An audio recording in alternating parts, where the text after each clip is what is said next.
Hello and welcome everybody to the Thursday GT3 and GT4 Championship. It's the grand finale, everybody. We've made it all the way around 6. Hope everyone's having a lovely evening, afternoon, or morning, wherever you're at in this fine world. I am joined tonight by none other than Lizzie Alisea. Lizzie, welcome. Hi, everybody. Good night. I hope everybody's having a good evening, good morning, good afternoon, everywhere where you are. And super excited for the final. It's my last Thursday. I was like, oh my God. We'll see. It's been more to come. a long run, but it's more getting to to come an in the end. future. We'll see. But yes, hope we have Oulton Park tonight. It's going to be an insane, intense race tonight. We have a lot of GT4s in the field, not as many GT3s, so it's going to be definitely... we'll see some lapping done, but not quite as much as we would in as of last week or the week before. But welcome everybody in chat. I see we have Biscuit, Bullets and Biscuits. Bullets and Biscuits. Interesting combination. As well as Arp. Is it Arp the Wolf? Arp the Wolf. Welcome. Hope you guys are having a great time wherever you are. Like I say, we are here for some incredible action tonight. Oulton Park, which I don't have my facts up yet. 2.6 miles of 2.6 miles, 17 corners as well. 6 to the left, 11 to the right. It's going to be some thrilling action tonight. We also have Volpix, welcome, or Volp Fox. I cannot speak tonight. Welcome. Located in Cheshire, England. That's, of course, where we are in the booth currently as it stands in Cheshire, England. Definitely not at home behind our computer. But, and Bullets and Biscuit, ready for 58. Is that number 58, I'm assuming? See, we'll see. But currently in the free practice session, getting ready to roll over here into qualifying. But Lizzie, this is going to be a real thriller for this last race. Oulton Park, I'm not sure how much you've driven this track, but have you any experience on this one? No, I have no experience on this track. I practically haven't driven all the tracks of ACC, but I'm excited how the race is going to end tonight with so many GT4s. Ooh, and it's going to be a night qualifying. We'll see if that rolls over into the race, as we need to change our video settings, of course. Guys in the truck doing it live. Look at that. We can see everybody. We can see once again. Why don't we head down? Well, we can wait another minute, I guess. There's 1 minute due to setup changes. 20 minutes in the qualifying. We're going to have 10 minutes to each class, so the GT3s will come out first. Don't quote me on that one. We're going to find out in about a minute on who's going to be going out first, but somebody's going to be going out first, and the other class will be going out at the 10-minute mark where the virtual checkered flag will fall, and the others are allowed to go. I think as the GT3s goes out first. Lovely. Had a 50-50 shot, and I nailed it. Yes. Got Beach GT, Beachly, welcome. Volp the Fox as well. I already said welcome. Blisket, Zane Blisket, welcome. That's an awesome emote. We need something like that here at Trackalicious. There's no doubt about that. Why don't we get some in-game audio rolling as well, so we can actually... And here we go. We're going into the qualifying. As we head on into it. Cars getting ready to roll out. GT4's out on track first. Had a 50-50 shot, and I was incorrect. We have the Alpine of Jacob Cunningham, the first one out tonight. Oh, I forgot to share my screen. Honestly, you're ahead of me on that one even. I kind of forgot. Guys in the truck, they're a little slow tonight. You know how it is.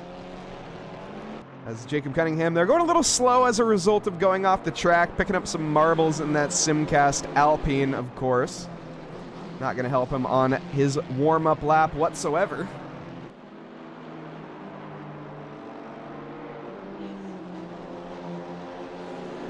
Jacob, though, very quick driver in terms of points. I know the points are not fully up to date, I know, but you can take a look at them nonetheless. And in terms of championship standings, Jacob Cunningham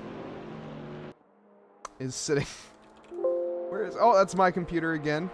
I actually don't have him in the listings for whatever reason, because I'm looking in the wrong class. That would help if I looked in the wrong class. He's second in the GT4 standings. Mike Burkov leading it currently.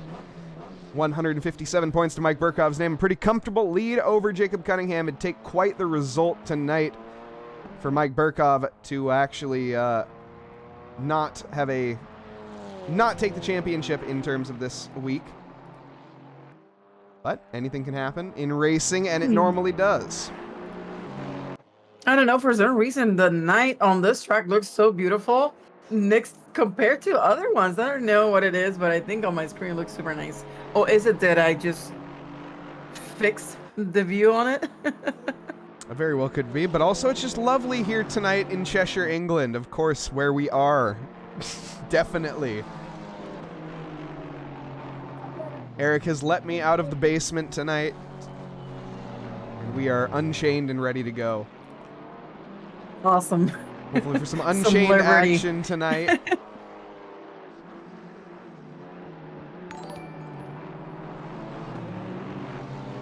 Love it here in Cheshire. Yes, of course, all the drivers as well have made it down. The flight was long and gruesome for some of these American drivers. Definitely about an 8-hour flight. I don't know if that's true or not, to be honest. But that's obvious. That's what it was for me. I don't know about you, Lizzie. You said it was located in England? Yes, Cheshire, England, yep. Nice. See, that's an interesting place. England. Lovely views, lovely sights, rolling hills, some beautiful farmland, as well as some awesome people. Gotta love the Brits. It looks like a flowy track. It's basically a track that if you cannot drive on reactions here, we'll do a full onboard lap and a deep dive in. A track I'm not the most familiar with Oulton. I've definitely put my fair share of laps in. Also, thank you to Apper the Wolf for the follow, as well as Voltfox. Thank you guys very much. And we got a couple hydrates rolling in as well. Let's go. And yes, Bullets and Biscuits, I'm free! Better be getting water? Alright, fine, I'll get water. That's fine. I'm sorry, I'm drinking a big red. A big red soda. That's awesome. I've got my It's Monster. Like it's a Texas soda. Practically, this big red soda, you don't find this kind of brand in other states. I don't think I've ever seen in Texas. it. I don't think I've ever seen it in Texas. Washington. It's only in Texas. Everything's bigger in Texas, even soda. Oh, look at Monica. Monica Griffith currently in P12 in that insert name Simcast Momo Racing Maserati. No traction control here, everybody. Why don't we do a deep dive onto the onboard here. Monica Griffith getting a handful in the wheel. Looks like she's milking a cow coming out into the back part of the track. She's been drifting a little bit from the angle that I'm watching it. Since I'm not on board with her, you can see some of the curves that she's taking. She's having a little drips every now and then. And some of the turns, but I'm excited tonight. See how these GT4s are gonna fight each other since they got less competition with a few GT3s on track. Holy save there from Monica. Great effort. It's definitely not going to be the best time. In fact, I don't even have the times visible. That's amateur streamer. Well, there we go. That'll work. Monica Griffith to the line. 5th position. 1:45.3 in the GT4 Maserati. With that handful of wheel, I would imagine she left at least a second on the board there when it comes to the lap times. Monica with some improvements to yet be had, but also that is the Maserati, as you can see it, getting sideways through every corner. A bit further up ahead is the gold and black, befitting a champion of James Fuller. James Fuller, though, not the champion. Of course, that's going to be belonging more than likely to Mike Burkov. Is that a lake next to the track? From the helicam, I was looking at it, but it looked like a lake next to it. Like from the other side of the track. You can free cam. You can free cam and find out. Control F7. And Control F7 again. And Steven Tomazic dropping an 8-month subscription, 3-month streak, or subscribe for 8 months total, I should say. Excuse me, misworded that. And boom, says Steven Tomazic. Awesome, awesome. We appreciate the support. Yeah, thank you guys so much for being here, chatting with us tonight, and enjoying this incredible action that we're going to be seeing. Neil Kerbel managed to stick it on the pole position as it stands. He's currently on an invalid lap. Why don't we get a nice deep dive of a full lap here? Neil Kerbel on board, heading into the first corner, looking at that braking marker, using the fence off to the left-hand side as your braking reference. Bit deep, managed to keep it under control mostly, up a 10th actually. Coming now into the very tricky right-hander, which you always forget about mentally, and the left-hander approaches very quickly after that. Left and right, very quick change in direction and change in weight in the car. Have to be very careful with your steering wheel movements. Bit of a lift there initially into the corner. It's very interesting, but still manages to keep it nice and under control. Down the gears we go into second, riding it on the outside camber there.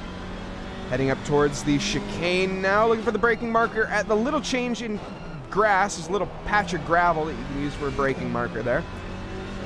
And heading up the hill, cresting it just, there's 55 meters of elevation change here. We're seeing a little bit of it heading into the back chicane, using that braking board, which if it gets destroyed in the race, or rather when it gets destroyed in the race, is going to cause havoc. There's not many braking references on that corner. Bit squirrely coming out of the final chicane there. Definitely left a few tenths on the table, but this lap is still looking really good. Coming now into the left, and then fast right-hander down 2 gears into third, back on the throttle, back off the throttle actually. A little bit hesitant there, riding the outside curbs now, heading towards the final corner, well, I guess penultimate corner. The final real corner. Getting it, oh my goodness, the rear end looked like it hit a bump there. Coming through the final corner now, onto the start-finish straight to try once more, but a 1:42.8 is the fastest lap.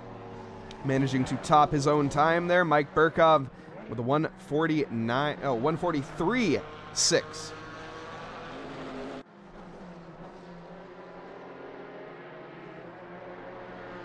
I'm sorry.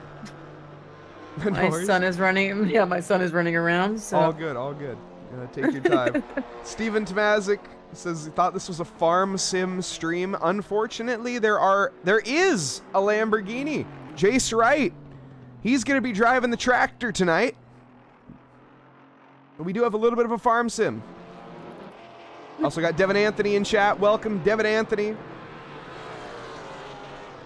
I was doing some kind of farm sim racing last time on Monday.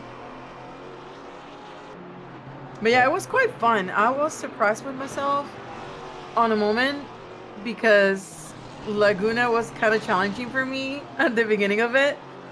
But I think after I practiced for a while, even though it was scary for me on Laguna, for sure. Of course, anyone wondering what she's talking about, that is, of course, our Monday Rookie Series, which Lizzie takes part in. We just raced at Laguna Seca last week, and it was incredible. We had a full 50-car grid, which Lizzie, as a driver, I've got to say, that's got to be quite the mental strain throughout the race, is it not? Yes, it was. It's just I got the luckiest thing that every season that I sign up, well, this is my second season. All the tracks are new to me, so it was like the first experience for me every single time I got a race on Monday. It's like, okay, a new track. But it was challenging. It was scary because I was like getting the blue flags behind me, going up the hill, and I got to brake here. I was like, oh my God, all these people going next to me, like beside me, faster than me. It was scary. I was like, okay, I'm gonna crash, but I'm glad I did a few mistakes, but I didn't crash like I thought I would. That is definitely a good way of looking at it. Not crashing tends to help you get to the checkered flag. But also, Steven Tomazic with a hydrate. Have a little sip of Monster pre the GT3s coming out, and the GT3s are in fact out already. The virtual checkered flag has fallen. It's 8 minutes and 34 seconds in. Some of the GT4s are still out on a lap. Any driver that is currently on a lap will be allowed to complete it, but no longer able to start another. I think all the GT4s are now done. The 808 come across the line and ended up Cassie. Oh, man. That's a really great result, actually. Cassie Jackman in the Alpine, putting it up there into P5 at the very end. Unfortunately, missed that. As though we see Casey Swanseeger, the first GT3 car out there. And David, what a dumpster fire of a quali. David with a, oh my goodness, we'll judge David in P15, but what? Jacob Church there with a qualifying at the end, managing to put it into P9, then dropping 5 gifted subscriptions, 1 bigly, aka Jacob Church. It's Casey, that's right, thank you. You told me that. I knew it was wrong. Just didn't remember why. Jacob, you're awesome, man. I can't thank you enough for your continued support here at Trackalicious. Actual MVP, like statistically, the MVP. Just incredible. 46 gifted subs in total. I cannot thank you enough. Awesome. We appreciate the support. And also everybody that got us sub gifted, welcome, and enjoy your emotes. We got some good ones here at Trackalicious. And yes, MVJC. Wait. Maybe not. We'll just Jacob. Great. Thank you. And Sparrow got thrown. He got thrown by the darkness. David. What? Got thrown? Anyways. Oh, thrown off by the darkness. Yes. David, of course, is used to looking at water. This track is bone dry as it stands, and well, David not able to put in a proper lap time. P15 is going to be the result for him. Casey Swanseeger, P2 as it stands, with Professor Kronotis taking the pole position. 1:36.1 from the Professor, managing to put together a fairly decent lap so far. Definitely a bit of time to be had, though. Got TJ Washed Up Squid, welcome, dropping the best emote out there. The emote specifically made for him. You'll love to see it, the party squid. Yep. Rogério Santos, the Brazilian Ferrari, up to P1. Purple, sector 1, 2, and 3, and he's looking to improve that. Giro's currently 1:34.9. We'll see if we can get into the 1:33s. That'd be a bit of an ask. The track temp is actually a little bit... It's a fairly good track temp. 21 degrees Celsius, ambient, 21 degrees track. Definitely a track that you could set a very good lap time on. And we have Abyss Watcher. Thank you for the follow, as well as Atomic Numero. Thank you for the follows, guys. Thank you so much for the support. And Vai Brasil! We have watchers, a Brazilian supporter there, one of the many here at Trackalicious. It's so awesome. Absolutely. Love goes out to all of the Brazilians out there. All the Portuguese people, of course. I bet the GT3s are feeling really comfortable during quali because they have less people beside them and all the space that they want.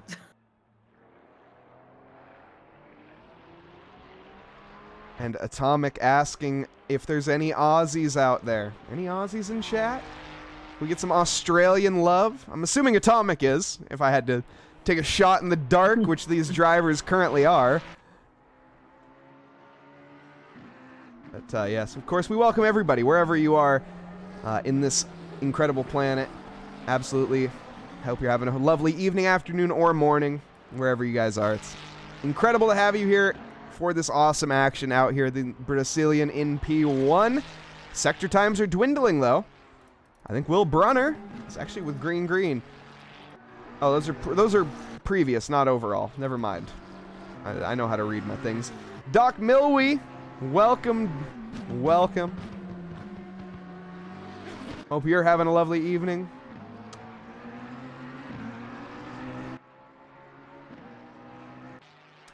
Rogério Santos. Like six. Sorry, I was seeing like we got 6 Alpine tonight. Alpines, 2 Porsches, 3 Porsches, and 3 Ferraris. I think I don't remember seeing a lot of Alpines last week. It's been weird, you know. I don't fully understand people's car selections with what they're choosing, because the GT4 Monday Rookies is a perfect example where one week we see an Alpine dominant grid, and the next week we don't see a single one. Of course, I think this league you do get penalized for changing cars, so it's a little bit different. The Monday Rookie Series you don't. And GT3 looking kind of empty. Yeah, there's kind of no other way of hiding it. This is this is the GT3 field. There are 7 cars currently. Definitely looking a little light. Yeah, Jeremy, we're looking at the GT3s kind of empty. Yeah, the amount of GT3s has been reducing the last 2 races. Now we're going to see if the GT4s can dominate. And I think Andrew Casey actually summing up that statement very well is GT4 4TW. Absolutely, GT4s for the win. GT4s are they're, in my opinion, the most fun cars to drive. I love driving GT4s. It's just they're fun. GT3s are so scientific. And what do you mean scientific? Now that I'm getting into the GT3s, it's just, you know, you got all that invisible mumbo jumbo to deal with. I mean, look at the rear end of this Ferrari. You see that diffuser? You look at the rear end of a GT4, you barely see that. There's no invisible aero stuff holding you to the ground. It's all about pure skill and mechanical grip in a GT4, and GT3s are reliant on that downforce, that scientific mumbo jumbo. No, of course, I'm a downforce nerd. I love downforce. I enjoy driving GT4s more, though. I don't know. Well, I've been having fun on the races that I've been doing on Fridays and with the GT3. And oh my God, what happened here? My game crashed. Uh-oh. Yep.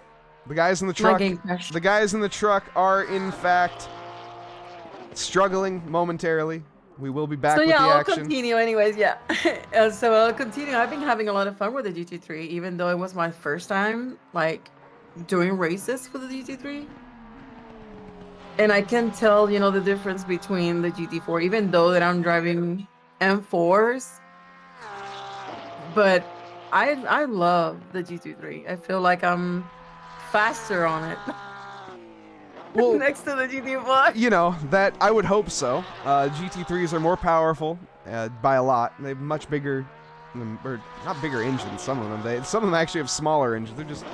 They're less BOP. I don't know why. Why the heck are GT3s? Anyways, the engines are better and bigger, and turbos are bigger and more electronics and stuff. But as Neo Kabuki puts it, faster, more refined, more inputs, or your inputs need to be more refined, and so do your settings.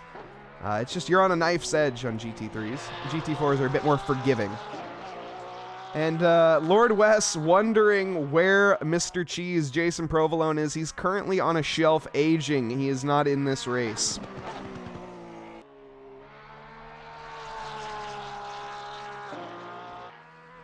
Here we go.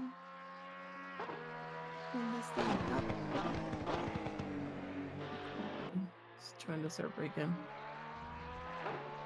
Let's see if I can get this back. The actual checkered flag has fallen.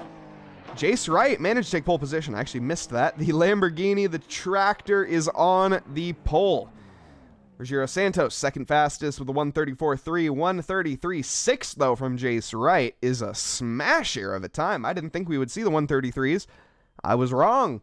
Jace Wright managing to put in the work. We do have one more driver, though. Can't count Casey Swanseeger of the Noobs R Us out just yet. He's 2/10 up on his Delta.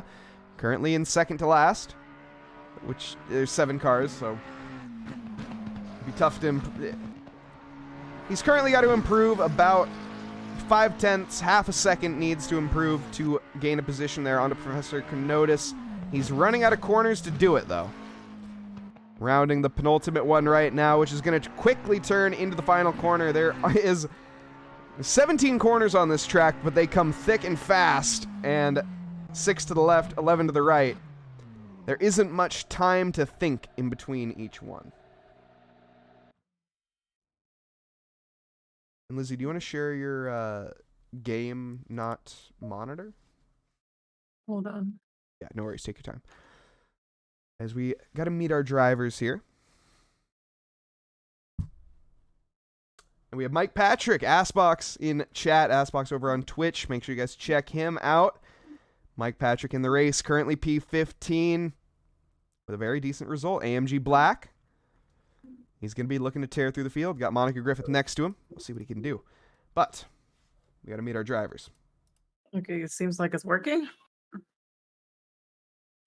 We have here, starting in P1, is going to be the controller king himself. It's going to be Jace Wright. Next to him, the Brazilian Rogério Santos, the number 177 Scuderia T-Rex Racing Team. Juan Kairos going to be lining up third fastest. Going to be Brazilian 2 and 3. Number 12 in P3 there. Will Brunner in fourth to round out our second row. Chronotis going to be taking P5.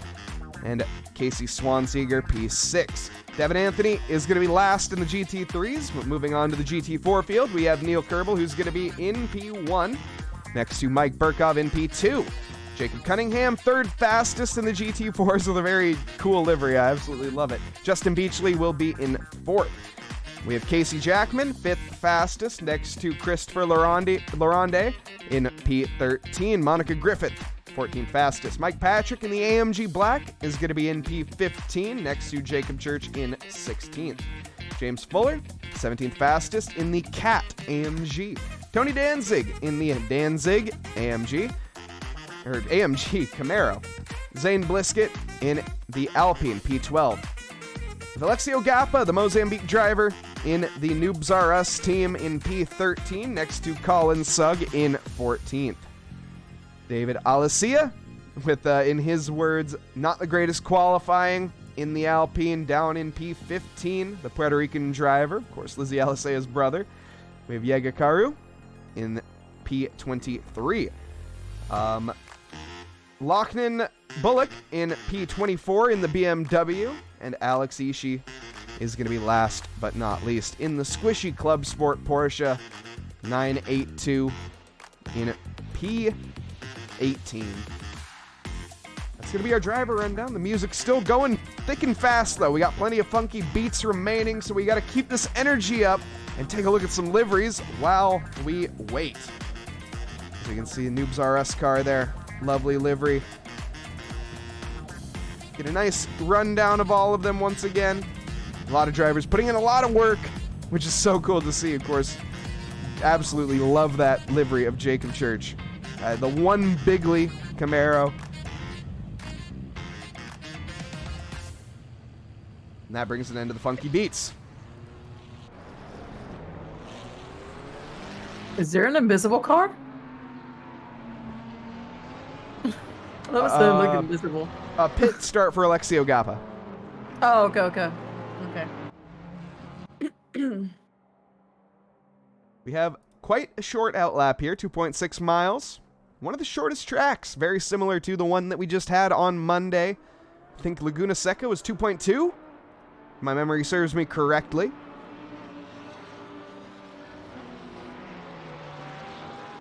This track founded in 1953 and has basically been unchanged since 1954. We've more or less kept the original layout here at Oulton. We are at Oulton, right? Not Donington. We're at Donington. No, it's Oulton Park, says on the stream. Yeah, because I titled it wrong.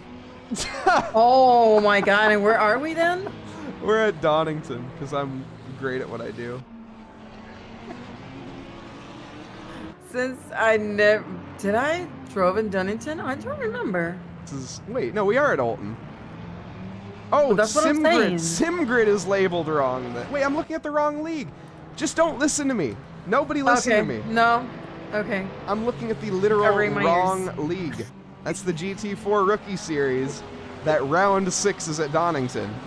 Not this round 6. We got too many things up here on the monitor. It can get a little confusing.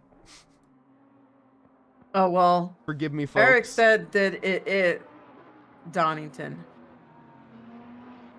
Oh my God, Eric, make up your mind. No, it's You're not making me No, read this he's wrong. no. It's Oulton. It is. It's Oulton. Oulton. I literally was looking at the layout of the track. It's Oulton. It's fine. It's Okay, people. Yes, we are in Oulton's Park. And here we we're go. great at what we do, guys. I promise.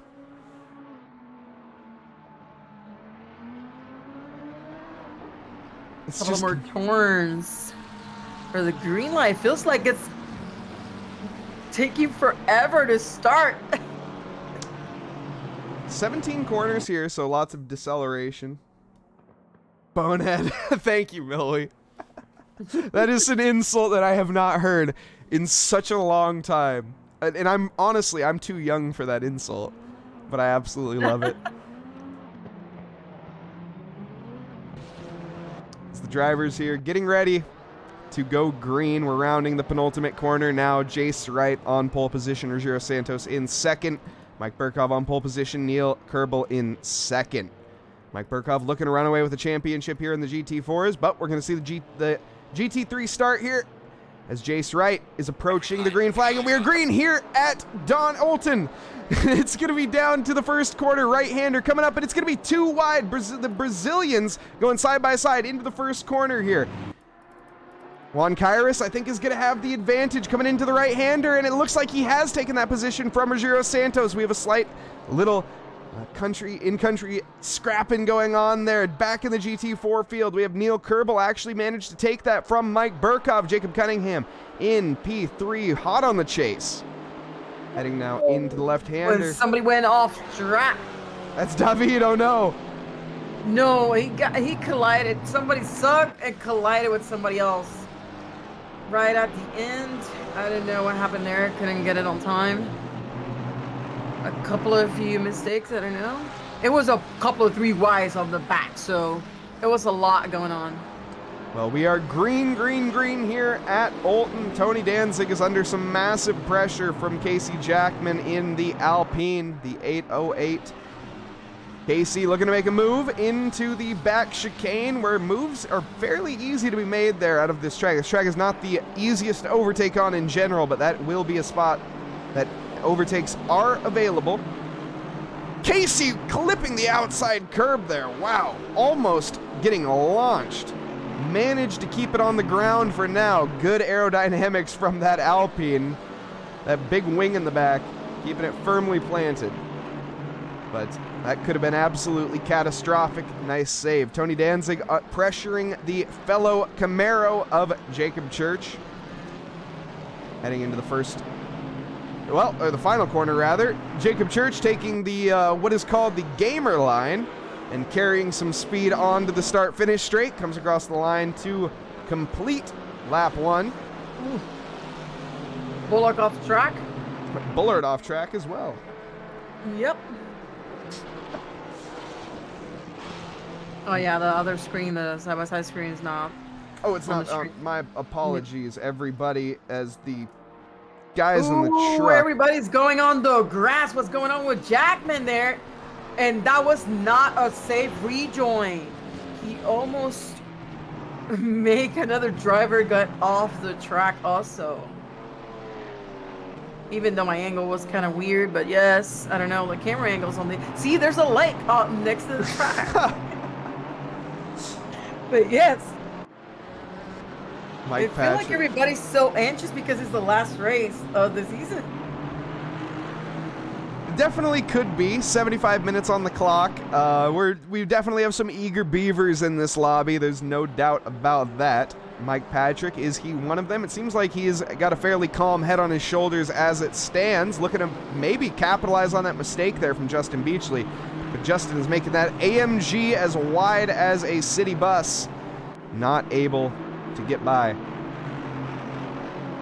Oh, David Alicea otra vez! My God, David! Let's go back and catch that on the main monitor. On? Just saw your flag and my brother. I don't know, but I'm like, David, I don't know, you're not having a good luck with the Alpine. Oh, clearly. Yeah, for some reason, I don't know. I think I haven't tried the Alpine, or maybe I did and I didn't like it. But I don't know. Everybody likes where they like. Oh man, this might be the But most I'm gonna heated. be This is the most intense battle on the track. Battle for P last. Alex Ishii getting by Lachlan Bullock. Incredible stuff. Incredible stuff. But we also have plenty of battles going on. It's just the battle for P last. Oh wait, David has that firmly sealed right now. Excuse me, I apologize. yeah, after that mistake there, I think he understeered on that corner, and that's why he got off track. You hate to see it, but I can see now that all the GT3s are on top. They already managed to gain their position on top of the GT4s. Yeah, GT3s, more power, more downforce, able to carry more speed through the corners. That's one of the most crucial elements there, especially through the high-speed corners. Oulton Park, very much so, has a lot of high-speed corners on it. The track layout, 17 corners in total, but a lot of them you can carry quite a bit of speed through, especially as we come up into Sector 1 here. We're going to ride on board with Rogiro here.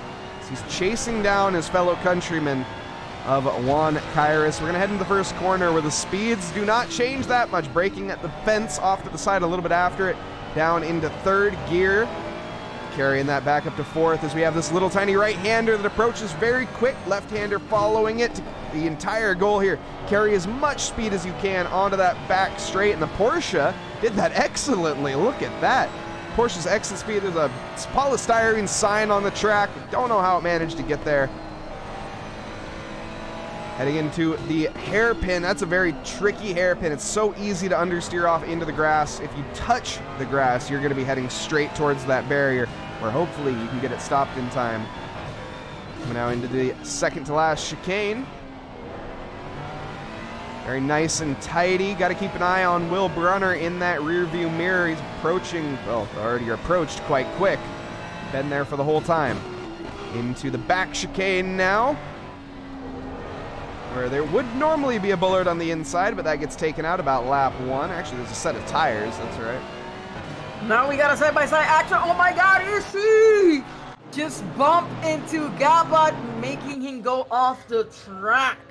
You hate to see it, man. Ishii was so eager.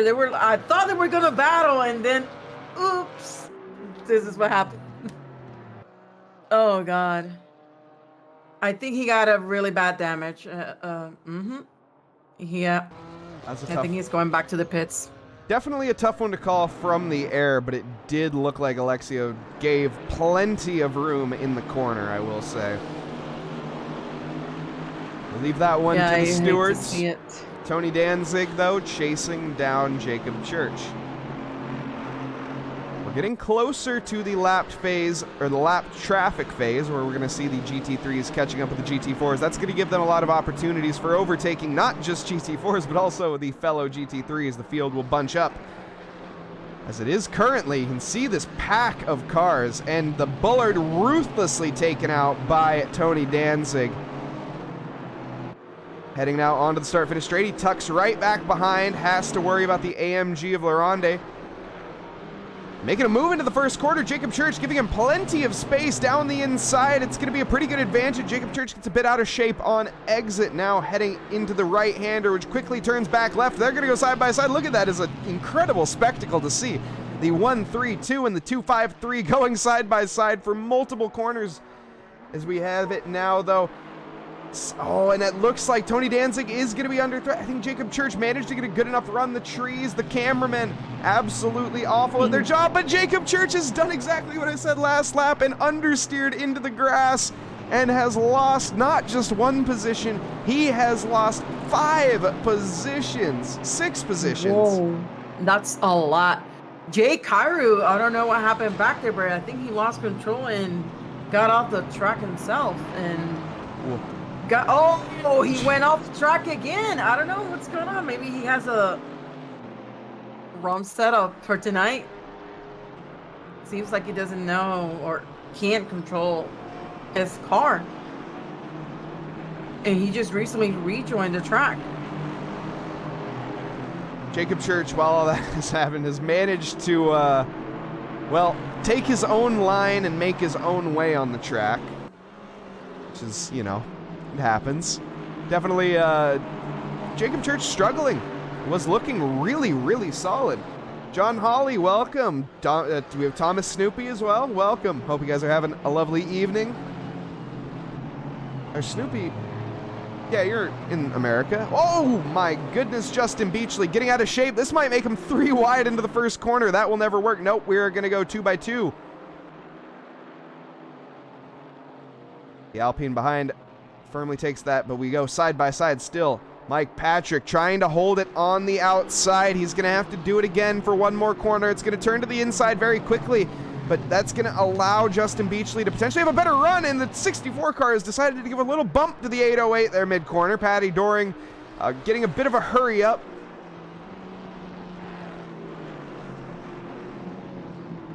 Side by side, Justin Beachley now with... Oh, the 808, that's Cassie Jackman. That's he not... went off on the grass. That corner is deadly. Very, very deadly. Oh, okay, Thomas from Taiwan. That's right. I knew that. No, I see. And what are the temperatures on the track? Is it cold? 20. It's actually extremely warm. 23 degrees track temp, 27 degrees ambient, and my brightness is through the roof as well, which I am now just realizing. So the guys in the truck, doing it live, folks. Doing it live. Gotta love ACC sometimes. But look at the game. You can actually see the cars now.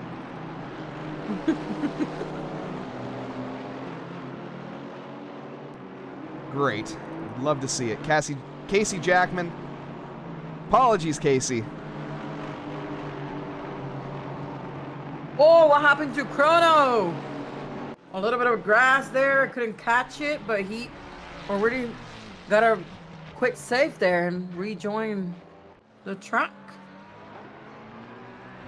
This three-way battle has not gone anywhere. It also hasn't advanced any. They're fairly comfortable with each other's pace, as it seems. Just pushing each other to the end, where they will later dispatch of each other and can, well, like I say, discuss that, converse that problem of the position for the podiums later. Well, it seems Jay Kyrie was having trouble with his car. He's on the pits. I guess he just went back to make a few adjustments because he was losing control of the car back there. There is one mandatory pit stop tonight. Drivers are required to make one stop. And yes, there are only 7 GT3s, and that would be fun. Well, it wouldn't be fun, to be honest. But yeah, let's not have the GT4s gang up on the GT3s. And John Hawley saying Oulton's the best British track. Sparrow got bonked. Sparrow is Jaeger. That's right. No, Karu is Karu. Excuse me. Sparrow, who are you again? Are you Gappa? You're Gappa. That's right. You're Gappa. Yeah, Sparrow. Yeah.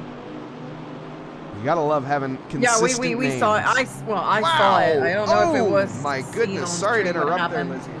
But sorry. No, Mike Patrick there with a very aggressive rejoin. And James Fuller having absolutely none of it.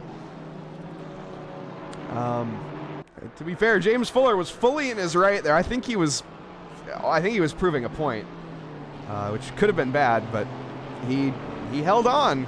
Give him credit there. Tires were cooked after the first lap spin and had light damage to your steering, says Karu. Very unfortunate. Whoa! As there's a Noobs R Us car going straight on. Oh! That was Gappa. Yep.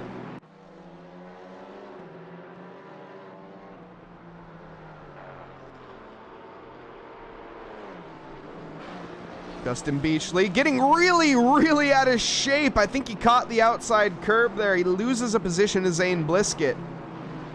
My goodness, I want to go back and see that from the onboard perspective. Oh, something happened to Jackman too. He's on the middle of the road and on the uncomfortable corner and making Beachley spin right next to him. We'll catch this on the main feed in a second, folks. We just got to get through this replay first. Unfortunately, there's nothing I can do about this. It's painful. Let's go back. So this is post-recovery, and there is a roadblock. There's a chicane in the hairpin. and Justin Beachley does not ford that chicane well.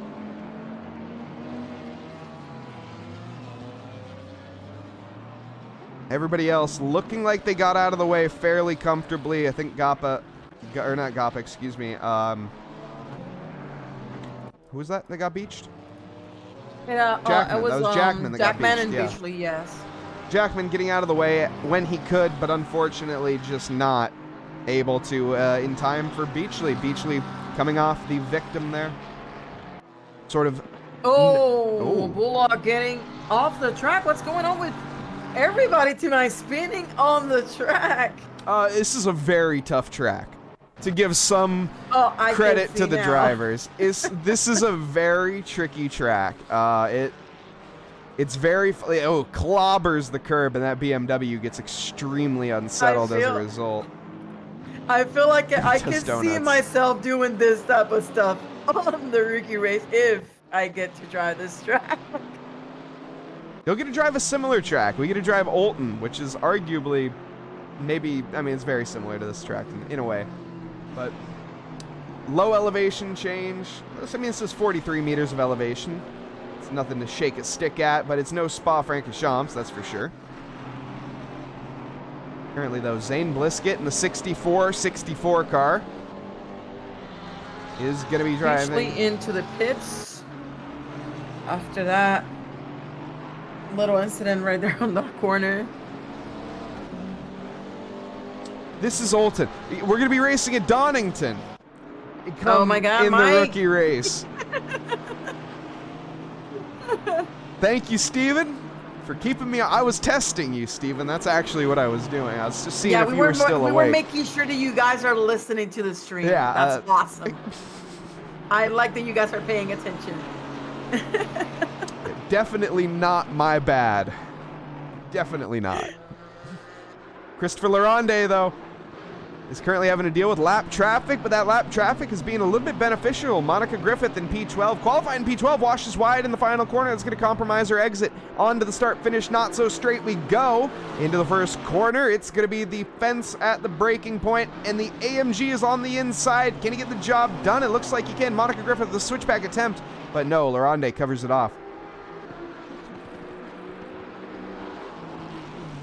But she's doing great. She's doing great. I'm loving it.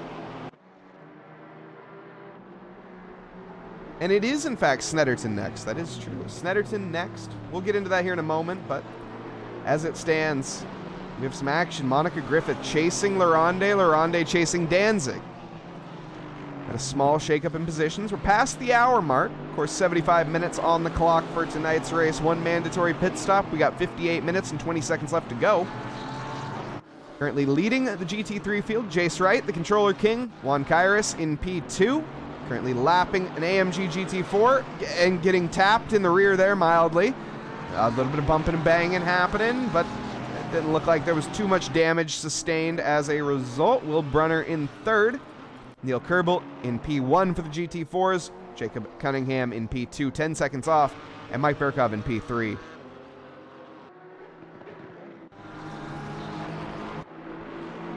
I think the battle between Griffith and Laronde has subsided, but Laronde has caught Tony Danzig, and that might allow Monica to catch back up. But we do have a quick little moment.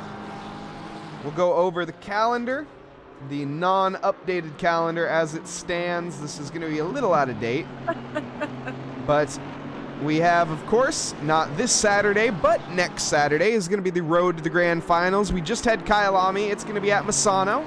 Misano will be next September 23rd. I think that might be right. Yeah, it looks right.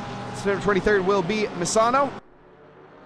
And after that, we also have our GT3 series. Of course, that's going to be over at Valencia for the next race.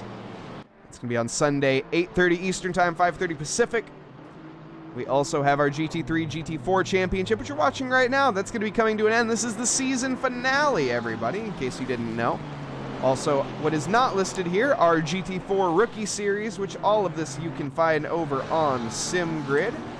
And GT4 Rookie Series, we have a full grid as it stands, but don't let that fret you. You can sign up as a reserve driver. And if there is room for you, you will be allowed to participate. But as it stands, we've had 50 drivers in 2 races. Well, 3 races. Well, we had 49 in the second, to be fair. But 50 in 2 of them. But still, like, it's just one difference. Just one making the difference. But for me, it's like a full... It's not. It doesn't count. It didn't. That one didn't count. We need to get this calendar out of your faces. Because Monica Griffith, I know I counted her out moments ago. That was a mistake. She's going for the move here on to Christopher Laronde, and I don't think Laronde has a response, but a little bit of contact. Little tight. Oh, Laronde getting extremely out of shape with a very nice save. Did Monica Griffith yield? I hope Monica Griffith didn't lift there. Oh my goodness, the GT3 going to make it 3 wide into the penultimate corner. That is never going to work out well. Luckily, it didn't work out too terribly awful. Was that a GT4? That was Fuller. That was for position. Holy smokes, that was for position. What a send from Fuller. My bad. That wasn't a GT3. James Fuller taking advantage of the squabbling going on in front of him and is wasting no time. Apologies. That's an incredible send. Where is the number 58? I'm not sure. Oh, currently, that's going to be Bullock down in P21. Lochnan currently had a couple incidents, unfortunately. As a result, down the field. Oh, my goodness. We'll take the camera off. Yeah. Sorry, but commentator... That wasn't much of a commentator curse, but... I've been watching Jackman. That was a dirty pass. That was a fairly dirty pass. It was an incredible send. I got to give him credit, though. But yes, Jackman here. Here we go, side by side. Jackman and Ichi. Jackman has been catching up to Ichi, and he's been like waiting for that specific moment, and he overtakes him right there. While they got a blue flag behind them, they got Chronotis right there behind them. Oh, Chronotis wanting to dispatch the GT4 before the corner. Unfortunately, isn't able to make that dream become a reality. Oh, what happened there to Casey? Oh, a shortcut? Whoa. Casey deciding that the chicane isn't the optimal way to get the fastest lap time and going straight through it instead. Yes, that will increase your lap time, Casey, but it might result in a disqualification later. Did he got scared or nervous? Well, I don't think scared, but maybe he got anxious or nervous. Yeah, having Chronotis and Ishii right behind him. Monica Griffith has caught up with Mike Patrick. Or did Mike Patrick catch up with them? Where did Mike Patrick come from in this field? And here we go again. Monica doesn't really care where Mike Patrick came from. She just cares that there is a car in front, and she's going to go for the overtake. Monica has turned out to be an incredible driver. And there we go. Ichi got his position back. He was like, no. And I'm taking that back, and he just overtook Jackman back there.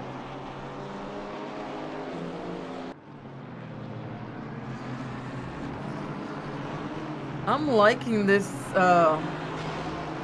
different type of battles that we're getting tonight. Even with Monica, that's amazing.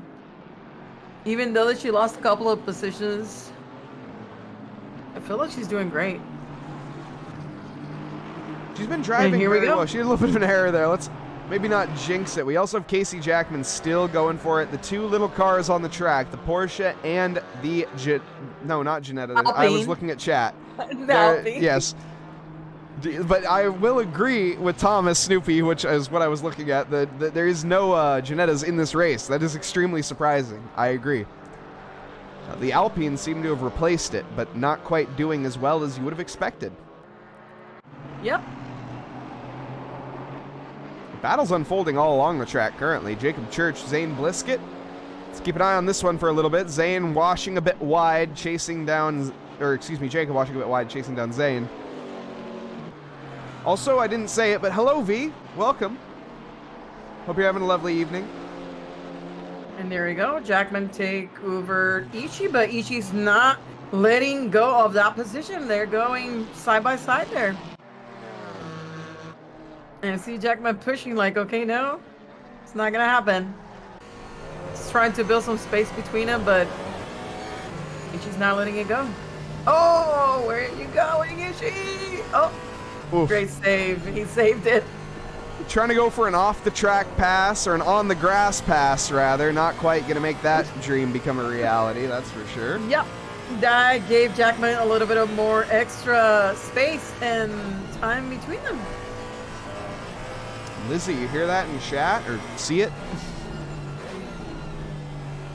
Oh, really? It's my fault. I haven't. Well, it was my first car on the first season. Even though I missed how the Janetta sounds, I love how it sounds. It's got a nice little 4-cylinder engine. It tries really hard. I'll give it credit. But it sounds. I mean, I love the sound of it. Oh, Gappa in between Ichi and Jackman there. And Ichi's like, oh my god, not again. Another car in between us. First was Chronotis and now Alexio Gappa. And some energy being thrown the way of the Camaros. One of those Camaros out on track being Jacob Church, who's still trying to get the job done onto Zane Blisket. Devin Anthony, what's happened to the Rockefeller Racing Ferrari? Let's take a look. Because it looks like a self-inflicted error. Heading now. Oh, he understeered like a pig. That Ferrari did not grip up. Wow, he overcooked that a little bit. Devin Anthony coming in hot. Very, very hot. 664 onto the grass. Definitely not going to help the lap time this time around. Jacob Church has fallen a bit back from Zane, but Matt is still closing the gap up very consistently. The pace is there for Jacob. Just needs to unleash it.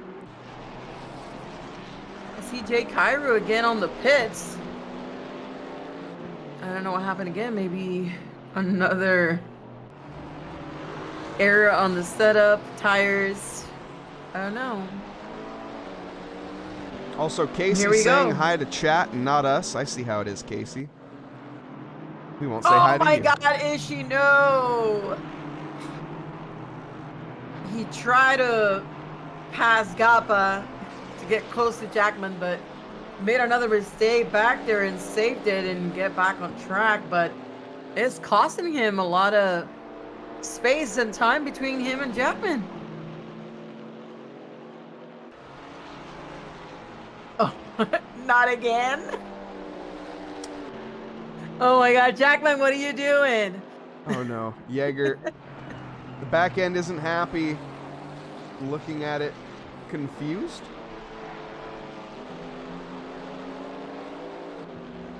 Is it setup related or is it damage related? Jacob Church, though, while we wait for that.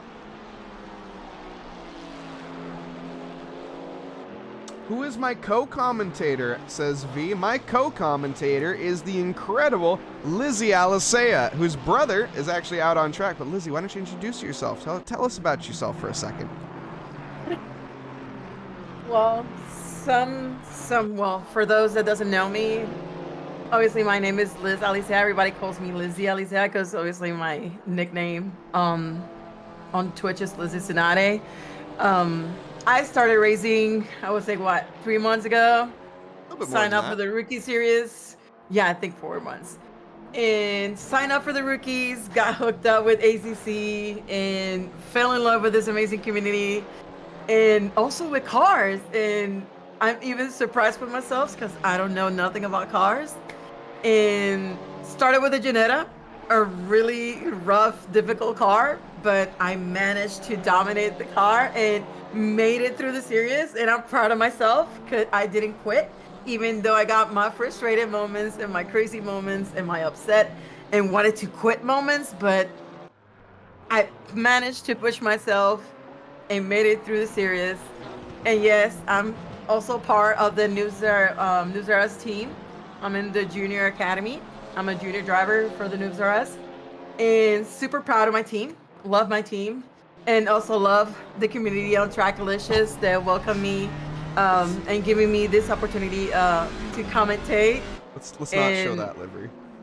And get more knowledge of There we go. And gain more knowledge about racing since I don't have much. But I've been having fun and enjoying every second of it. Sorry, Jeremy. When you mentioned Noobs R Us, I wanted to pan to a Noobs R Us car, and I went to David's extremely broken Alpine. Not the best representation. Oh yeah, we got Casey on track, so we couldn't go to Casey. But yeah, Lizzie, also, you live stream. Where can we find you on Twitch? Oh yeah, you can find me by Lizzie Sonate. I'm pushing myself to see if I can start streaming ACC. I need to upgrade a little bit of my PC. But soon enough, I will try to start streaming more ACC. I do other type of games like Warzone, Destiny, and stuff like that. Obviously, I've been a gamer for more than 20 years now. I love video games. Full-time mom, almost full-time gamer, and part-time driver. But loving it here, I love it. Love the community, love the support, love the fun that we had here on track, and all these new people that I'm starting to know here in the Tracklicious and sim racing community. Oh man, what I'm loving to see here is this battle on track. Oh, but it ended very prematurely. No, James Fuller and Chris Laronde. Chris Laronde says, nah, I'm just gonna go into the pits. Makes a small mistake. It's my time to pit. Fair enough. Laronde putting a very early end to that battle, unfortunately. We'll see. Rogero Santos still trying to catch up to Will Brunner.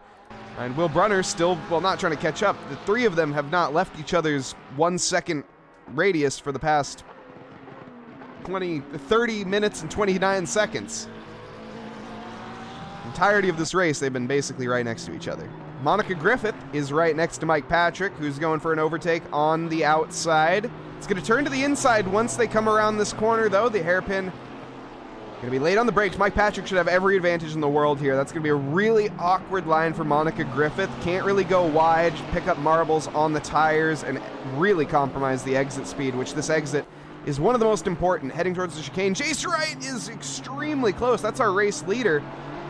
Trying to get through the lap traffic field. Mike Patrick going to get dispatched very quickly. Jace catching up at a poor time. Casey, what's happened to Casey Jackman?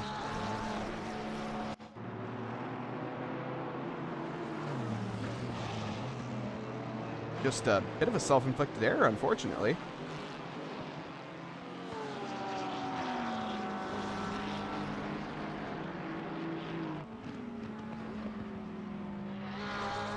Casey, thank you, Casey.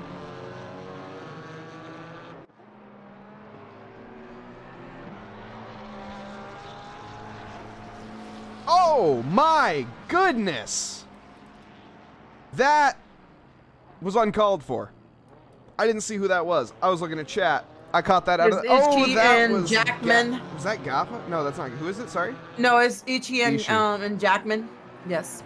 Ichi went straight to the pits after that, and Jackman continued his race. I can understand why Ishii went straight to the pits after that one.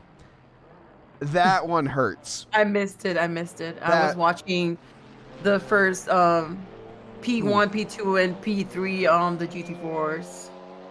I have a sneaking suspicion that Alex Ishii is not too thrilled with himself. Santos and Brunner. Oh. They were side by side, and there was a little contact, and Santos overtook him? Or Santos has been ahead. Santos has been ahead. Okay, well, they're there to have a fight right now. Like, Brunner he wants that position. Missed PP miss. The holy guacamole, says V. Yes, indeed. That was the guacamole colored car outbraking themselves just slightly. And by just slightly, I mean by quite a margin. Like I say, definitely, that's just one of those where you're caught up in the moment, and they might have broke slightly earlier than you expected, but it happens quick. And that one, like I say, Alex Ishii, I think is going to be... Oh! Will Brunner! Don't clip that, anybody. Will Brunner having a little bit of a moment. Here we go. Santos is pushing it through. I'm gonna keep an eye on these guys. Brunner, he's so like on Santos. They had a moment back there, but Will Brunner almost had a moment with the barrier after clipping that curb. That was very, very close. The fact that he said the McLaren is... Oh, man. He's driving that thing. He's got that thing on a very loose setup. He's basically drifting through the corners. That's awesome. McLaren, I have not come to grips with the new McLaren personally. I used to drive the old McLaren. I'm not a driver anymore. I'm a commentator, so obviously don't listen to me when it comes to driving. But I cannot get to grips with this thing. This thing is all over the place for me. Will Brunner, though, managing... when was the update on the car? When did the Evo 2... Chad, when did the Evo 2 come out? It's been... I mean, it's... like When I started racing? No, it came out after you started racing. 2 months ago? Yes, but that means that I haven't drove this McLaren. It's the most recent car added to the game. I do know that. Yeah, I haven't tried it. It was added after the 1.9 update, I think. David. Oh, Jacob Church going wide. David's trying to make a move here onto Lochnan Bullock. Lochnan has been... Oh, David's been reeling him in there, for a Jacob moment. Church had a little bit of contact with Brunner, I think. I don't know. I couldn't catch it on time. It happened so quick I couldn't see it. Something happened with Jacob Church and Brunner there. Brunner went back safely to the track, but I don't know what happened. Couldn't see it. Sorry about that. No worries. David here still chasing down Lochnan. I will say David's been reeling him in slowly like a deep sea fisherman. He's had this on the line for a while now. David's had to let the drag loose a few times, but he's reeling him right back in. Has to deal with the race leader, Jace Wright. Going to be dispatching him quickly. And then shortly after that, we'll be dispatching Lochnan as well. In case, yeah, 1.9-ish, a few weeks after 1.9. So, whenever that was. And, Steven, a lot of racers tonight having dates with Mr. Barriere. Yes, indeed. Mr. Barriere is... Yeah, not only with Mr. Barriere, but with Mr. Green, too. I've been seeing a lot of cars on the grass. It's been a struggle. It's been a struggle to keep the car between the mayo and the mustard, as John Wright says. Still love that one. I love all the action that we're having tonight. It's been a great race, even though we still got 38 minutes to go. Oh, David! What happened? Oh, but he managed to join safely. As you were saying, David, struggling to keep it between the mayo and the mustard. Yep. Now with the blue flags, you know, it gets overstressing when you got the blue flags right next to you or right behind you. I know the feeling. But you know what I've been having lately with these second season? I think, a yellow flag would Devin suck Anthony up there. It's facing the incorrect direction on track, which is never a good prospect. Oh, what happened to Jackman? I saw him right there next to the fence. Safely rejoined. Oh my goodness. How did that happen? I don't understand how the contact at the end happened. Devaney. What? Devin Anthony. Devin? I just combined his first and his last name. Devin Anthony kind of brought that on himself, unfortunately. He had some very interesting steering input initially trying to lap him, which made him understeer onto the grass and then put him into a spot where he just couldn't really avoid the GT4. I'm not sure if the GT4 could have avoided him. That one's up for the stewards. I don't know if that was, but he definitely put himself in a spot that wasn't ideal. I'm sure the stewards will take that into mind as well. That GT3 girl, push, let's go! Yes, indeed. As we're pushing here, Will Brunner getting by the GT4 field. Neil Kerbel is going to be leading the GT4s, has the pleasure of doing so. Jacob Cunningham in second. Jacob started in position number 10 overall. He's up to P9, P2 in class, so I think he has stayed where he started. Unfortunately, I'm not. We're seeing a lot of pit stops.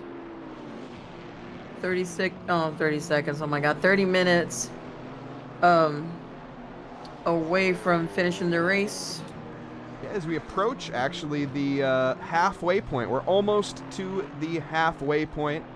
Got about another minute to go till we reach halfway to 75 minutes. So this is about the time that we are going to be seeing the drivers coming in for their one mandatory pit stop. I think it's mandatory refuel. Fixed time on that. Tires are optional. So from what we've heard from the drivers in chat tonight, the tires are going to be cooking. It's 32 track temp out there. Very warm.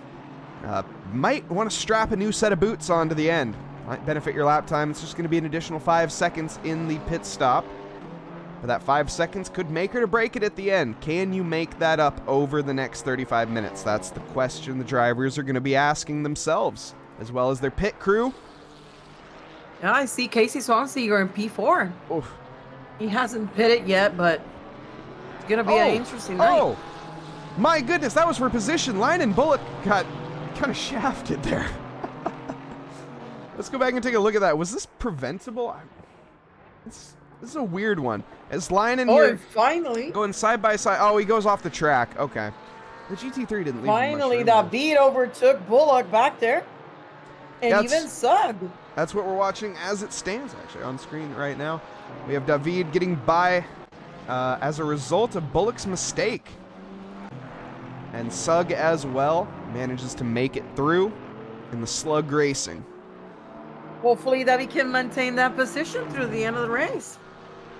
I think, I haven't noticed. Did he pit already? No, he is not. He is not pit yet, and he has damage to repair. I mean, honestly, he might not even want to repair the damage. He's been driving with pretty good pace. Yes. Let's see if he can maintain that spot for a little while. He's still got 34 minutes to finish the race. Yeah, he might want to fix the damage. His wheel isn't straight. It's not bent. It's not fully. It's just not straight. It's not fully straight. He's definitely going to need to repair that damage coming into the pits. It's affecting his lap time quite a bit. Yeah. I know how it feels because I drove like that before. I didn't want to go to the pits and lose my time on the rookie series. Most of the races when I get damaged like that, I keep driving like that. It's painful because you have to like maneuver and keep a balance of your car even when your steering wheel is facing the right or left of the car when it's damaged. It is a little But bit... here we are. That's how the alley sales are. We push ourselves and manage. Yeah, we damage our cars, but we keep pushing through with all the damaged car. And as well, a little bit different in this league. Of course, the Monday Rookie Series does not have a mandatory pit stop, so pit stops are going to be just a straight-up time loss, whereas David, he has to make a pit stop nonetheless, so he might as well add an extra maybe. That's probably about 20 seconds. It's getting interesting for David now. He has Sug right next to him, and David goes too wide and gave him the opportunity to overtake back there. Done and I think dusted. it's true, yeah. He needs that pit stop to actually fix that car so he can actually get the best of it. And John Hawley from the pit wall with a little bit of an update down in pit lane, saying he had a little chat with Alex Ishii, saying Alex Ishii's exact words is, "I'm so sorry." Or I am so sorry. So yeah, he definitely feels for his mistake that he made onto Casey Jackman earlier in the race. And yeah, I just, from the body language, car body drive-through penalty picked up for Laronde. My goodness.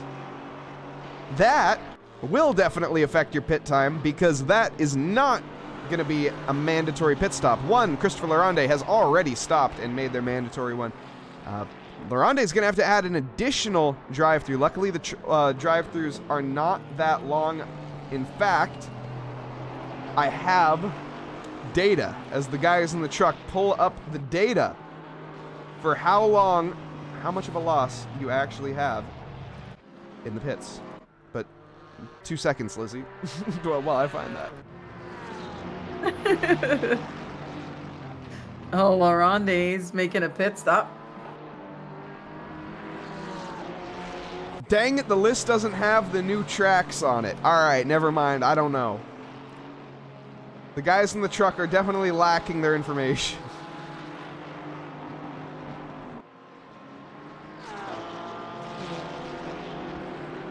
You know, Steven, I don't think that name is gonna stick. That's a bit of a rude name for a nickname. Though it is a true statement.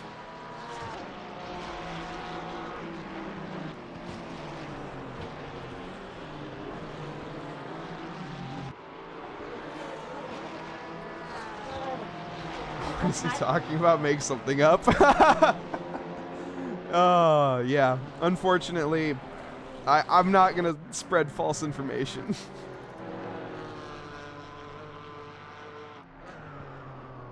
But the guys in the truck are definitely lacking in certain regards today. There's no denying that. Hope you guys are enjoying nonetheless, though, as Ruggiero Santos getting by Monica Griffith. And that is Alexio Gappa taking a bit of a joker lap this time around.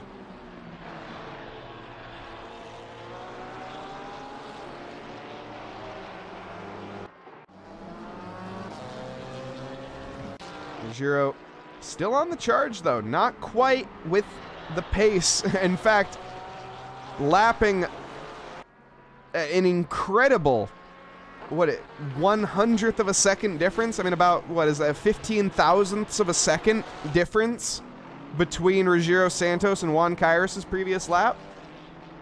That's some pretty tight margins there. Over the course of 2.6 miles, lapping basically identical lap times. Just for reference, the human eye, it takes 0.2 of a second to blink. Just a measly 0.2. It's slow when you think about it. These guys, in 2.6 miles, lapping within hundredths of a second of each other.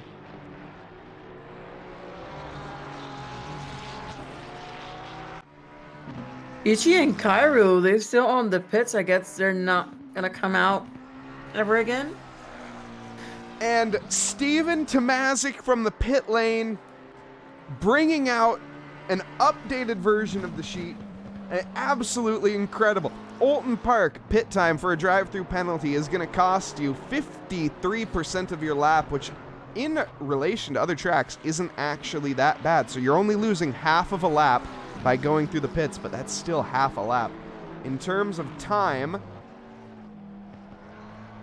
you're going to be taking about 14 seconds to make it through the pit, whereas opposed to other tracks like Spa, for example, one of the longest pit lanes, if not the longest, it takes 57 seconds just for a drive-through penalty.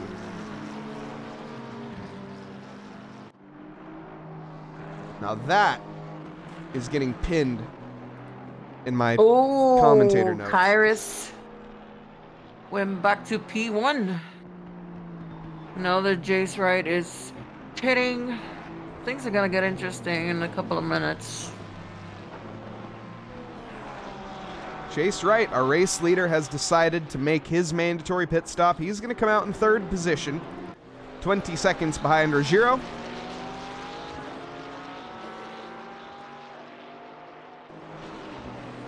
Holly, what do you mean? Steven's he's already locked up in the truck. It's fine. He's got a bit more freedom than me because he's locked up in the truck, but... Whoa, that pit stop was insanely quick. He's already out of the pits. Jace Wright or who? Yeah, Jace Wright. Yeah, he already was out when I mentioned it. That's the fastest pit stop I ever seen. He was in the pits for 32 seconds, the same time as Professor Chronotis. That's pretty standard. We're all good here. It's too quick. We're all good Couldn't here. even see it.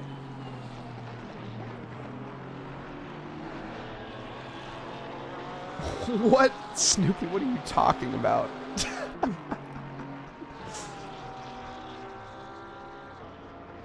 And we do see Ruggiero coming into the pits now. Next up will be Juan Kairos, our race leader. For some more Brazilian on Brazilian action. I know we have plenty of Brazilian flags flying in the chat as it stands. And might even see a few more joining in chat throughout the night. I absolutely love the Brazil. You guys are so awesome down in Brazil. I can't thank you guys enough for your support. All you amazing Portuguese people, thank you. Thank you. Jacob Cunningham leading the GT4 field. Mike Burkov in second and Neil Kerbel in third. Mike Burkov definitely will be taking the championship if he can bring it home in this result. P2 will most certainly be enough. As it stands, Mike Burkov is a bit ahead, 157 to 126 to Jacob Cunningham. Jacob Cunningham is leading this race and is going to gain a few points on Mike, but it's not going to be enough. Casey Jackman, in third in the standings, is not going to be improving that much. Definitely has fallen down the field to a, well, very poor position, unfortunately, due to a few errors. 126 points for them. Luckily, they're not under threat from Alex Ishii, but that will allow Jacob Cunningham to walk away with this and take P2. Casey Jackman is going to have to settle for third. Alex Ishii going to bring a pretty good result home because he is in a tight fight with Neil Kerbel at 83 points for P4 in the standings. It's very tight battles throughout in the GT4 field. You see Alex Ishii? He's on the pits.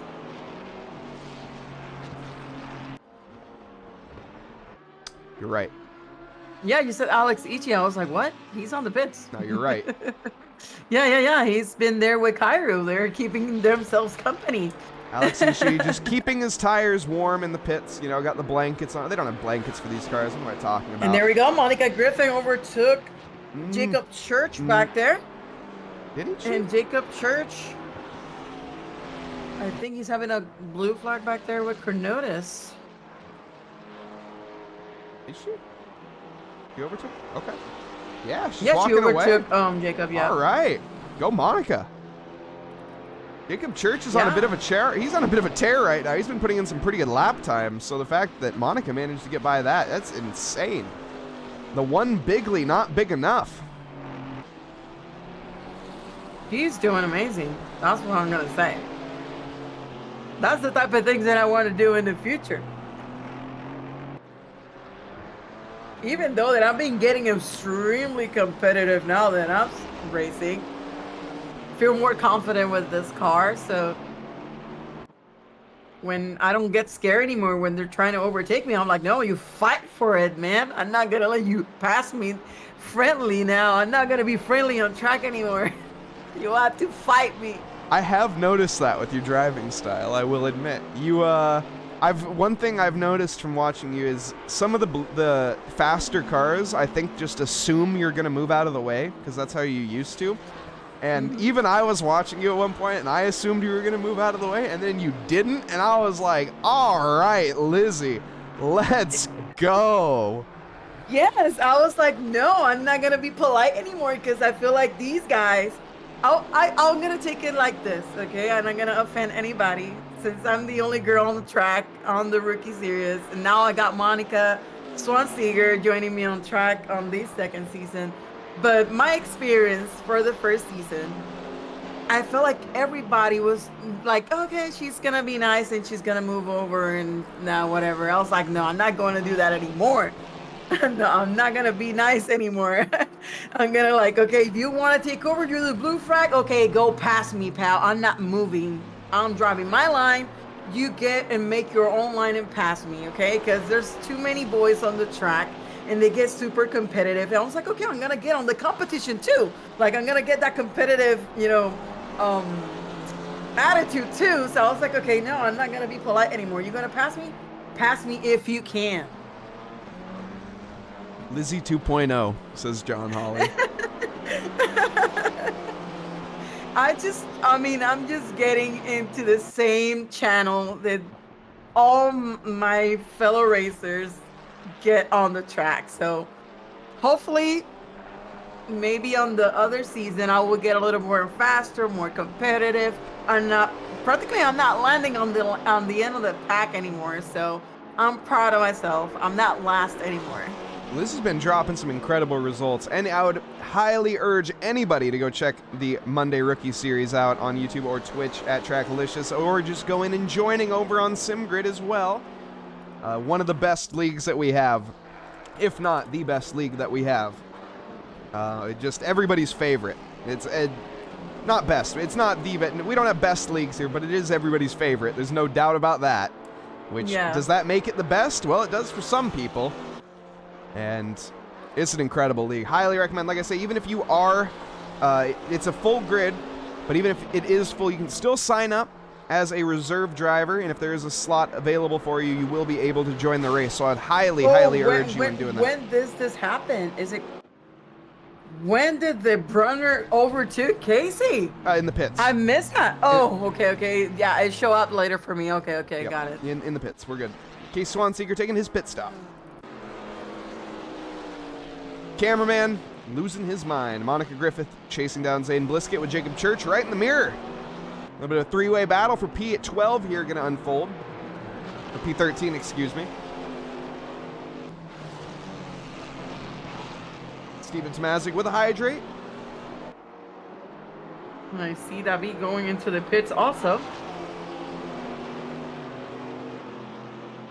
That's actually David's first stop for the night. He's gone for a very long strategy, which is interesting with that damage. I mean, I'd imagine he's not going to repair the damage at this point. There's really no point. Well, he still got 19 minutes to go, so hopefully that doesn't cost him a lot. Yep, he already dropped down a position. I won't say anything, John. John Hawley in chat. Best league, learned all my racecraft in the rookie league. No comment. Awesome. Could light you up so hard, John. It's amazing. But I won't. Oh my God, drifting. Wow. Drifting there on that corner, but saves it. And having Jacob Church right behind her. I feel like she's pushing to keep that position. Hopefully that doesn't make her make a mistake. You still got 18 minutes to go. Yeah, this race has gone quick. Man, only 18 minutes and 51 seconds left to go. All right. Yes. This race flew by. Cool. Jacob Church, like you say, battling with Monica here. The one Bigly Camaro. Going to be chasing down the Maserati. The Mazda on track with the insert name race. Oh my goodness, my camera is so quick. Can get a nice view there. You can see the teeth in it looks like teeth. The Maserati, very old car in terms of the ACC additions. Definitely not quite optimal, I think most drivers would argue, but it is probably the most fun car in the game. And not only is it the most fun, but it's probably the best sounding. And why are to compare both of the cars? Why are the Camaros not faster than the Maserati? Ooh, what happened to Sug back there? Ooh, oh my God. That wasn't a safe rejoin, man. He almost hit a fellow driver. Oh, Sug there. I think he did. No, he didn't. I saw it. He didn't hit him. He missed it. He was close. I think then Lochnan with incredible reactions, driving off the track slightly to avoid that, which is a great rear view mirror awareness there from Bullock. Yeah. It was really close. And also Holly with a hydrate. Did I get that? I think I got that. Monica Griffith. Oh, Jacob Church on the straight. Yep. To cut Monica Griffith.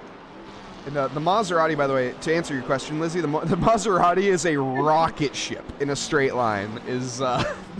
This track definitely favors heavier cornering because it does 17 corners. Not that many straight lines. But the Maserati is quick. It just does not turn at all, basically. I can see. It is a bus. No, yes, and as Steven also, yeah, the biggest thing about that car, no traction control, no ABS, no electronic assistance whatsoever. It's all pure skill for that Maserati. Jacob Church with a few assists, got traction control, ABS, all of the fancy schmancy stuff. Still though, big American muscle car. Big old V8. V8 located in the front as well.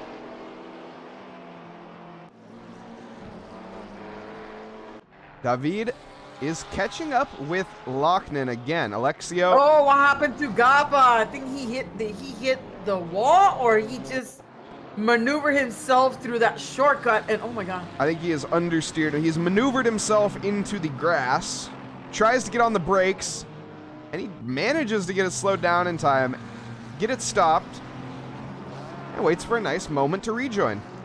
It gets a bit out of shape on the rejoin, which actually gets into the way of Chronotis a little bit, but still waited nice and safely to come back onto the track there.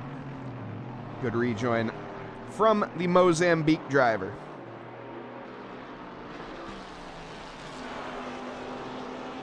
Monica Griffith going through that corner now.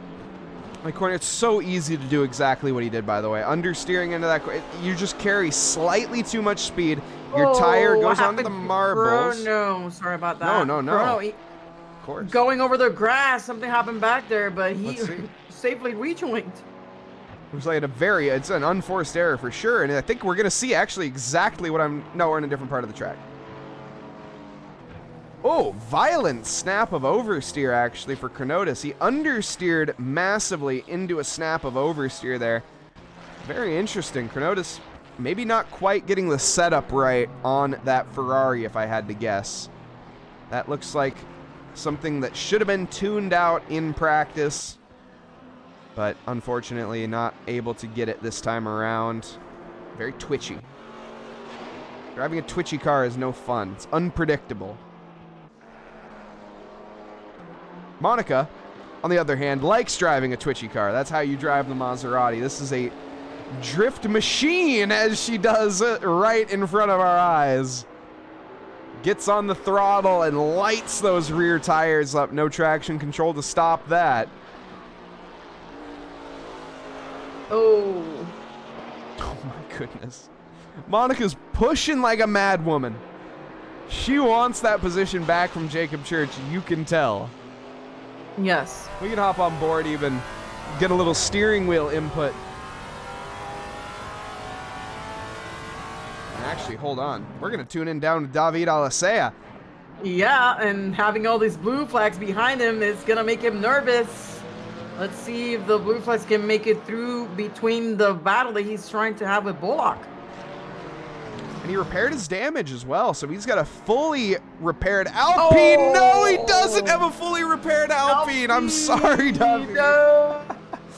Commentator curse. Oh my goodness. Exclamation mark curse in chat, please. Thank you. That was my bad, David. It looks still mostly showroom ready. Even Bullock went off the track a little bit back there. I don't know. Everybody got nervous with all these blue flags on them. He's given David a chance. In fact, he's given David the position with that off track. Oh. It got intense. I'm going to tell you, these blue flags sometimes can be nerve-wracking because, like right now, he had 3 blue flags plus the driver that you're battling in front of you. Just one little mistake and everything can go wrong like it just did. But thankfully, they're back on the track. That was really bad. I'm sorry, David. That was a commentator curse and a half right there. That was Oh my currently God. though. No, I think it was double the commentator curse because I was watching David and then right on that moment you started watching David. So it was like a double commentator curse. David is not going to be liking us tonight. Casey though, Casey currently chasing down Colin. He's looking very planted in that Alpine. The lap times are also looking very good for Casey. 3/10 faster last lap than Colin Sugg. And he's right there behind, getting all of the slipstream as well as the dirty air in the mid-corners. It's going to allow those brakes to heat up, those tires to heat up. He needs to get that job done quick. He can't stay there forever. The track is now 32 degrees. It's gone up a degree even since we checked last. It's a very toasty track out there. Was it 20-something? It was 30. 27? It started off, yes, at 27-27 is where we started tonight. So the drivers, of course, having to, I would imagine they took tires in the pit stop because their tires were probably screaming by the middle of it. Yeah. Yeah, it got hotter.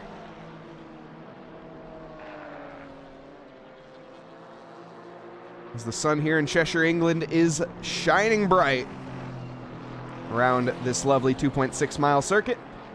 We see Casey. Bullock Ooh. getting off track there. Almost in the middle of it. He backs up.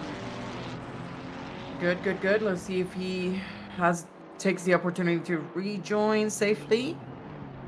All right, here we go. And oh my God, what happened to Alexio Gappa eating some grass there? Everybody's just nervous and just 10 minutes away from ending the race. Was it 27-27 in quali? We're side by side though. Casey Jackman on the outside here of the, oof, a little bit of curb taken. It might have been 27 in the qualifying. Yeah. Well, it was 27-27. It started as 33. It all got cool. Yeah, I'm not sure. I thought it didn't start at 33, did it? I thought it heated up. But, I mean, you're the driver, so I trust the driver, to be completely honest. But I thought... It got cooler? I know I saw 27-27. It was it started at 27-27, I'm pretty sure. I think so. I definitely saw that somewhere.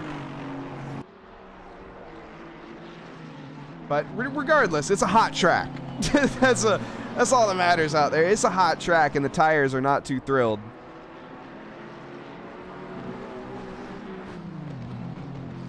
Been noticing, yeah, Brunner and D. Anthony overtook Casey Swanseger. He was currently in P4, and now he's down to P6.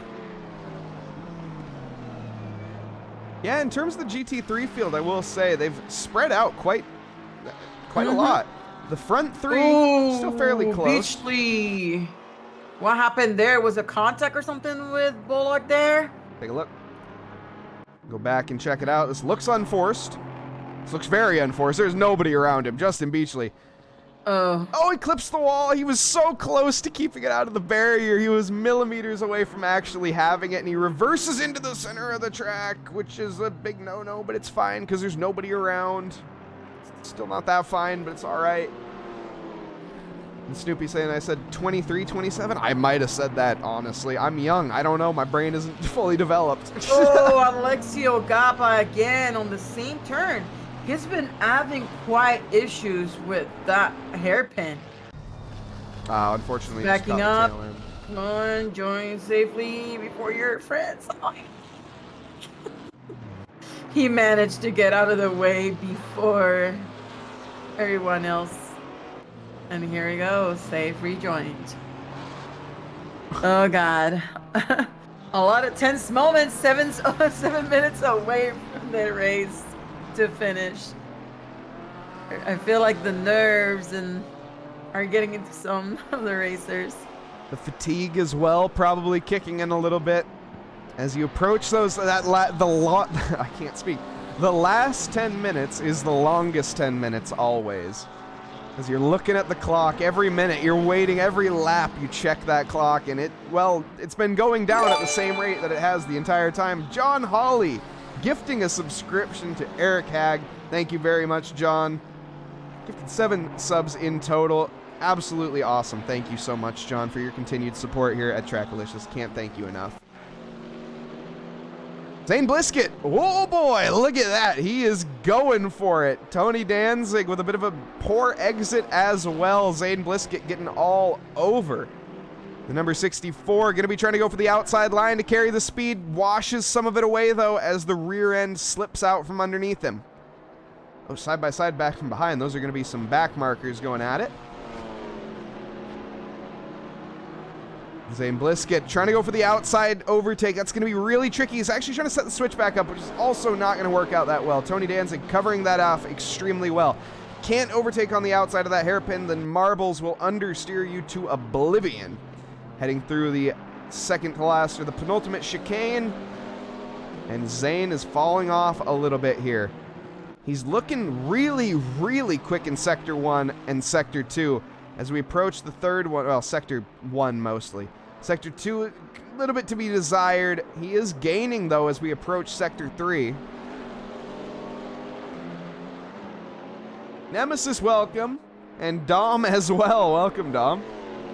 Awesome. And John Hawley saying, hope this series keeps going. Love the Thursday mixed. I do, too. The mixed class is so cool. And the tracks that we picked for this one, the twisty, windy, tight, extremely hard to overtake tracks, definitely made Jacob it extremely Church interesting. going out on the grass. Safely rejoins, giving a little gain to Monica that has been pushing herself to actually catch up to Jacob Church. Zane Blisket side by side down the start finish, not so straight, and he looks like he gets the job done. Tony Danzig, can he respond back in the first sector? Zane's looking good though, as the Camaro is going to be going a little bit deep. Or Zane, no, he goes shallow to let the lapped car through. Okay, interesting. He's going to be trying to use that lapped car to his advantage. Alex Ishii though, or Zane Blisket, excuse me. They have very similar cars, and Zane Blisket is off into the grass. He drifts it back on. What a save and a brown pants moment there from Zane. Unfortunately, he's taken his pit stop already. He's going to have to sit with that. Oh my goodness as well. Chronotis is off. I want to see that save, though, from Zane Blisket.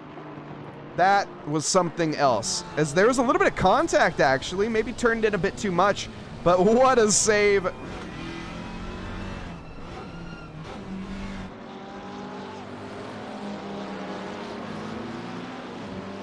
And Monica gaining on Jacob as well. We're back live now. Monica 1 second to catch up with Jacob here. The one Bigley in P14.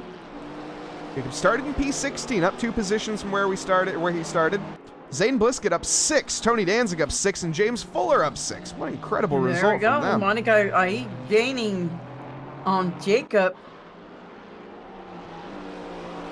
Ooh, she missed that moment.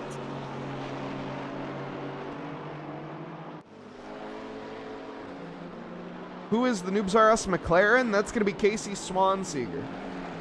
Yes.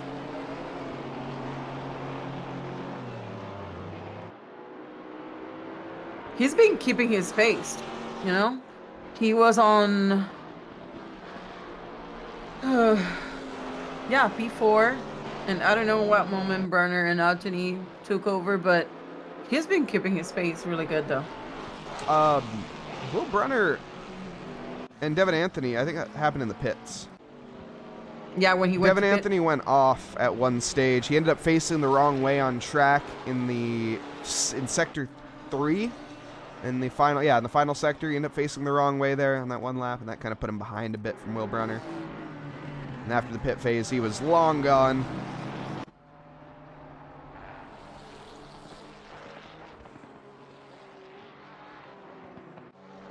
And Dom making his opinion clear. This is why he is not in the stewarding booth. This is why he's in the commentary booth. Although Monica here trying to make the move still onto Jacob. Pop on board here with the Maserati for a little bit. Give a view of the handful, but we also 2 minutes away from the end of the race. Oh, let's see if she can do. Zane picking his line and sticking with it there, trying to go for an on-the-grass pass. It's not going to happen. Tony Danzig is making that Camaro extra wide today. He has ordered the London double-decker bus, but it's not wide enough. There's contact. Jacob Church turns in. Maybe I bet the stewards on that one, but Alex Ishii, this is a back marker, actually. Or no, is this for position? Zane Blisket. This is Tony. my relative was weird there for a second. Zane Blisket and Tony Danzig. I keep thinking this is Alex Ishii. They have similar looking cars. Or yes. Yeah. Too many cars with the same color. That's the thing. With the same colors. There's a lot of yellows and greens. Yeah, you have the Hi-Vi Alpine and the Hi-Vi Porsche. They definitely could be mistaken. Oh, James Fuller's off. Went all the way to the sand. What happened there? Great view of the Mercedes, though, on the exit. But let's see how he ended up in that position. Chasing down the GT4. Well, they're all GT4s. But James is trying to get a lap done here onto Bullock, and he goes straight on. He didn't turn. I don't know. James messing up there a little bit. And actually loses a position to Zane Blisket. Zane Blisket's by, and so is Tony Danzig after another mistake. Are James Fuller's tires gone? That would explain the sudden mistakes, as James Fuller's been driving extremely well up to this point. But all of a sudden, some uncharacteristic just straight lining it. I think his tires might be gone. Luckily for him, we're on the last lap. Two more laps to go for him.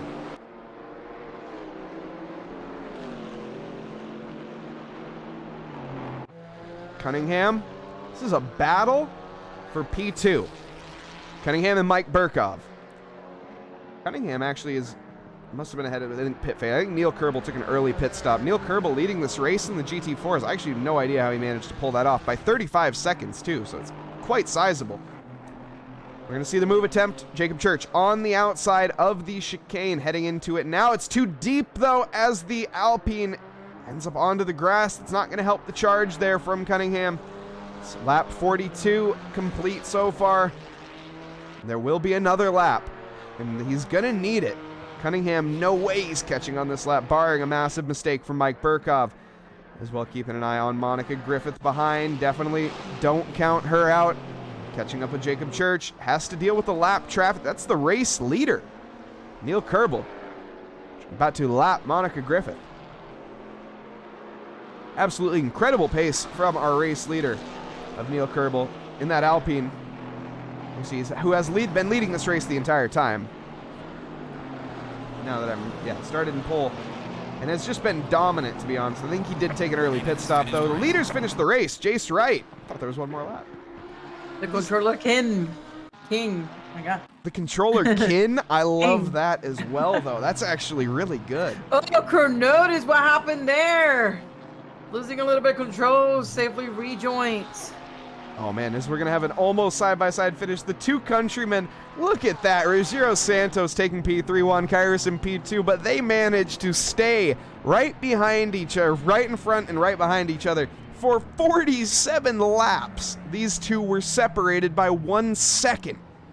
Ruggiero has to be sweating his butt off at this point after putting that sort of effort up and managing to, on that charge, keep up with Juan Kairos. But the two Brazilians take home the podium, and Jace Wright on the top step, though. In terms of the GT4s, we still have a battle here. Jacob Cunningham and Mike Burkov. This is going to go all the way to the line. You can already see it as we see Mike Burkov going a bit wide. He's trying to cover that switchback off the Alpine, pushing him through the corner, literally. A little bit of contact made. Oh my God, what happened there? And Jacob, that after the checker flag? Oh my God, what I just saw. And Jacob Cunningham here on the inside, Mike Burkov on the outside. Jacob Cunningham holding on as he's got the job done. Mike Burkov, does he have a response? He's held on for this long, gave it up at the end, unfortunately. Mike Burkov down 1 position from where he started, I think. Started in P2. Brings it home, still on the podium, though.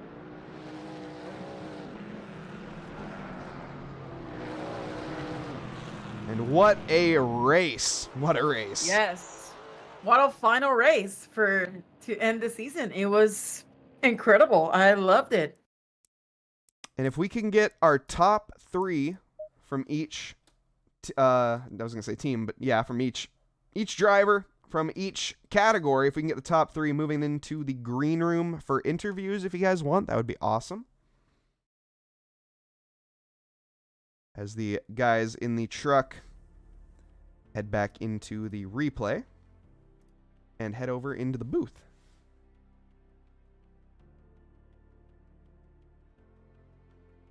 If you do want to turn your camera on, Lizzie? Yeah, I'm on it. But yeah, what a race indeed. Jace Wright, the controller king, proving it again. Juan Kairos, as I said, a Brazilian 2-3. You love to see that. I know we have some chat members that are going to be absolutely thrilled celebrating for that one. And we now head over. Nope, quite yet. There we go. Head over into the booth.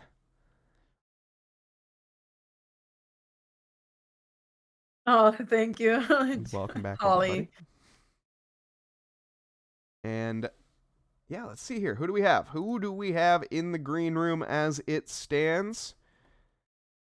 Nobody. Where the heck is everybody at? Guys, come on. We got a schedule. Excited. We got a schedule to keep here, folks. We got a schedule to keep.